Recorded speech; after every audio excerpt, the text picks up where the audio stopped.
Ya betul, saya tak dapat masuk esok. Sorry Okay, thank you bos. Alright. Yes.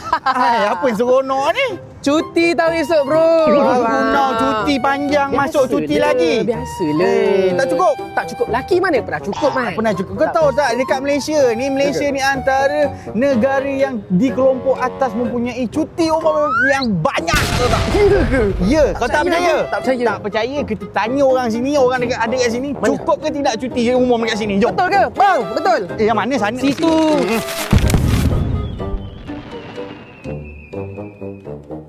Okay, hi guys. Hari ni saya bersama dengan abang. Siapa nama? Farhan. Aiza, Zahran. Nazira, Kak Lin, Sarah. Sarah. Okay, Sarah. Sarah suka cuti. Ya, sebenarnya suka, tapi disebabkan tahun ni adalah tahun SPM saya. Okay. Tahun saya. Tahun dia guys. Dia Tahun. nak straight A guys. Okay. So Sarah, soalan saya. Okay, memandangkan Malaysia ni cuti dah macam-macam. Hari ni cuti, minggu depan cuti, bulan depan ada cuti lagi. Awak rasa perlu tambah ataupun tak perlu tambah?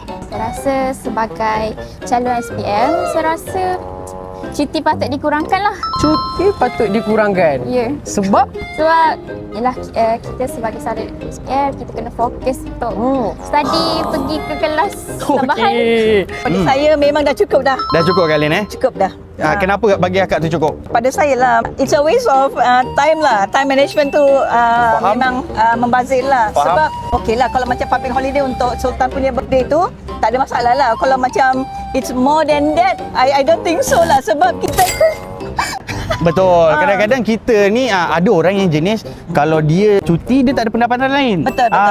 Dia contoh macam freelance ke apa kan. Cuti dekat Malaysia ni dah lebih dari cukup. Nampak tak? Dia pun rasa cuti dekat Malaysia ni sebenarnya dah banyak sangat. Ya. Betul? Mestilah kena tambah. Kita tak boleh cukup.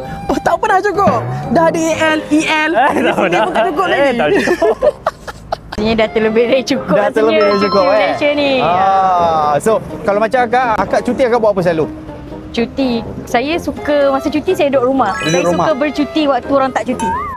Sebenarnya cuti kat Malaysia ni dah cukup baik lah untuk kita. Oh, dah cukup lah. Banyak lah sebenarnya. Abang rasa banyak? Rasa banyak Oh, banyak lah. Okey, jadi kalau banyak tu kan, abang rasa cuti-cuti yang kita dapat dekat sini, abang rasa boleh membuatkan abang produktif ke? Ataupun sebenarnya abang rasa sedikit terbeban kalau macam contoh, kalau ada yang study, nak perlu siapkan assignment. Kalau kerja, mungkin nak kena siapkan kerja dekat office. So, jadi macam mana? So in terms of kalau busy tu, kalau banyak cuti ni baguslah sebenarnya untuk kita, untuk reset mind kita, supaya lebih produktif lah. Betul. In my opinion lah. Cuti ni taklah membebankan saya. Saya suka je cuti ni. Tapi awak perlukan je lah nak fokus, nak jumpa cikgu. Kadang-kadang ada benda yang kita tak Ya, faham, betul. subjek tu nak kena catch up lah. Yes. Okay, actually kalau macam kita kerja 9 to 5 atau kita kerja 12 jam firstly kita need time for ourselves jugalah. Kita nak kena ada me time. Kalau tak, kepala pun boleh serabut juga.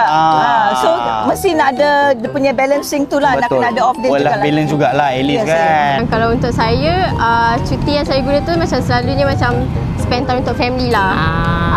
Lagi? Ataupun macam kadang-kadang kalau I ada kerja, I gunakan cuti tu lah. Untuk bekerja. Ya, sebab kadang kita ni bukan buat satu kerja. Kadang ada orang betul. 2-3 kerja. Jadi waktu cuti tu lah waktu yang paling sesuai untuk kita selesaikan kerja tu. Betul? Bagi saya, menyokong produktiviti lah. Sebab kalau cuti tak cukup, nanti adalah overwork lah, depress lah. Semua benda lah yang jadi waktu tu. Cuti umum tu penting lah. Sekarang I kerja kat rumah. Faham. Dulu I working time 9 9 to 5 lah. Okay. So kita memang tunggu hari cuti tu untuk rehat Faham. gila-gila je. Sebab kita kerja seminggu 5 hari tu direct kan. Timing yang sama balik, 9 Betul. masuk 5 balik. Tunggu 5 hari lah tu. So memang time cuti tu itulah time ada orang nak rehat, nak spend time dengan family. Betul. So Saya setuju. Alhamdulillah lah Malaysia banyak cuti kan. So lah, cuti ni kalau awak diberi pilihan untuk tambah satu lagi cuti yang sangat-sangat special sempena hari apa? Cuba bagi tahu sikit. Bagi saya, sempena hari jadi saya. Hari jadi. me time day. Me time day. Raya ke? Hari raya. Lagilah kiranya awak nak banyak lagi cuti raya. Nampak tak? Dia Nanti kan boleh spend time dengan family lagi banyak lah. So kita ambil birthday saya je lah. So birthday saya nak dekat Merdeka. So cuti lama sikit. So nak extend sehari ke nak cuti tu seminggu terus sampai hari Malaysia? Mestilah seminggu. Cuti hari jadi lah. Cuti hari jadi. Maksudnya hari jadi sendiri memang kena cuti. Office tak boleh kacau. Macam tu. Untuk bos-bos kat luar sana tolong bagilah kalau kita orang punya birthday. Kasih chan lah. Kasih chan lah. Nak potong kek ni kan. Kadang-kadang sekali. balik kerja. Betul. Baru dapat potong kek. Guys, nampak tak? Kita pun dah dapat banyak jawapan tau. Ada yang kata cuti umum dekat Malaysia ni dah terlebih-lebih. Tapi ada juga yang merasakan cuti umum dekat Malaysia ni tak cukup. Sebab ada yang kena kerja waktu cuti. Jadi kalau korang tu kat rumah tak ada buat apa-apa, dapat cuti-cuti tu,